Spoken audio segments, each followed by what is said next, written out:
Right ఇక breaking news చూస్తున్నాం. Davos పర్యటన ముగించుకొని స్వదేశానికి ఆంధ్రప్రదేశ్ రాష్ట్ర ముఖ్యమంత్రి చంద్రబాబు బయలుదేరారు. ఈ ఉదయం 8:25 హైదరాబాద్ కు చేరనున్నారు. మొత్తంగా 4 రోజుల దావోస్ పర్యటనలో 36కు పైగా కార్యక్రమాలకు సీఎం హాజరయ్యారు.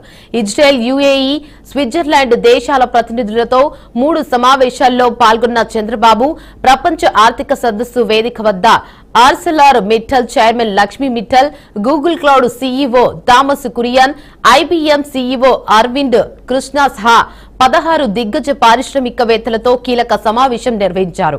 ప్రపంచ ఆర్థిక సదస్సులో నిర్వహించిన 9కి పైగా సెషన్స్ సమావేశాల్లో పాల్గొన్నారు. వరల్డ్ ఎకనామిక్ ఫోరం వేదికగా నుంచి ప్రపంచ వ్యాప్తంగా పారిశ్రామిక రంగ పోకడలు, పారిశ్రామికవేత్తల ఆలోచనలు తెలుసుకునేందుకు ఉపకరించాయని సీఎం చంద్రబాబు అభిప్రాయం వ్యక్తం చేశారు.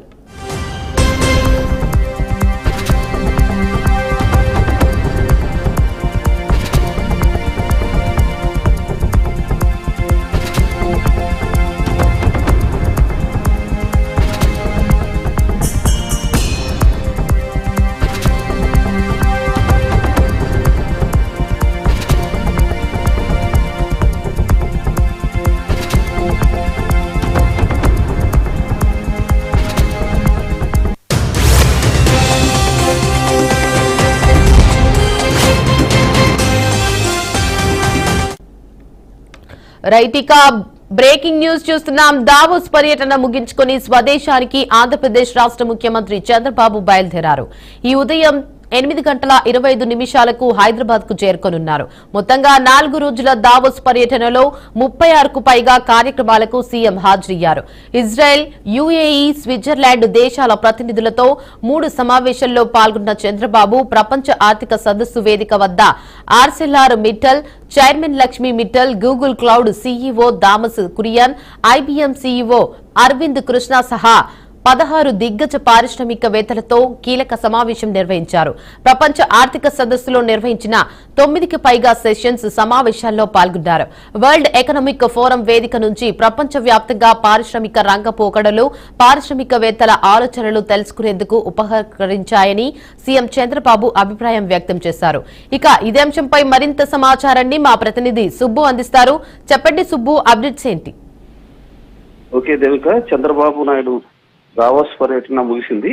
అయితే ఈ పర్యటనలో 36 పైగా సమావేశాలు, అంటే 36 పైగా వ్యక్తులతో సమావేశాలు నిర్వహించడం, 16 మందికి పైగా పారిశ్రామిక దిగ్గజాలతో భేటీ అవ్వడం, 9కి పైగా సెషన్స్ నిర్వహించారు. దావోస్ పర్యటన ముగించుకుని చంద్రబాబు నాయుడు స్వదేశానికి వచ్చారు. ఉదయం 8:25 ఇక్కడ చేరుకుంటారు, హైదరాబాద్ చేరుకుంటారు. ఈ 4 రోజుల పర్యటనలో చంద్రబాబు అనేక మంది ప్రపంచ స్థాయి పారిశ్రామికవేత్తలతో సమావేశమయ్యారు. ప్రపంచ పారిశ్రామిక రంగంలో వస్తున్న మార్పులు, పారిశ్రామికవేత్తల ఆలోచనలు తెలుసుకునేందుకు ఈ దావోస్ పర్యటన వేదికగా ఉపయోగపడిందని చెప్పి చంద్రబాబు నాయుడు తెలపడం జరిగింది. ఏపీని గ్లోబల్ లో ఒక బ్రాండ్ గా నిలిపేందుకు కొత్త పాలసీపై మార్కెట్ స్పందన అంచనా వేయడానికి ఈ పర్యటన ఎంతగానో దోహదపడిందని చంద్రబాబు నాయుడు అభిప్రాయాన్ని వ్యక్తం చేశారు.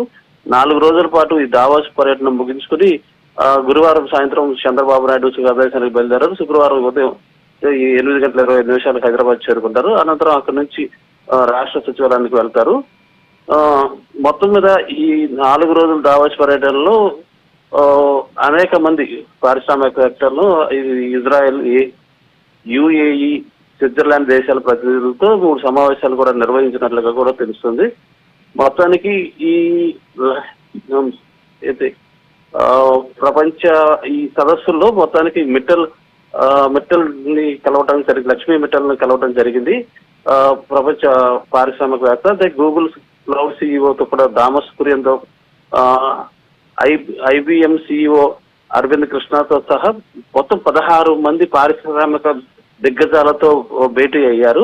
9 పైగా సెషన్స్ నిర్వహించారు. ఈ సమావేశాలకి ఆంధ్రప్రదేశ్ ఒక బ్రాండ్ గా ప్రమోట్ చేసేందుకు చంద్రబాబు నాయుడు ప్రయత్నం చేశారని చెప్పేసి కూడా చెప్పుకోవచ్చు. మొత్తంగా దావోస్ ఒక వేదికగా జాతీయ, అంతర్జాతీయ అవసరాల కోసం ఉపయోగపడుతుందని చెప్పేసి కూడా చంద్రబాబు నాయుడు అభిప్రాయం వ్యక్తం చేస్తా ఉన్నారు.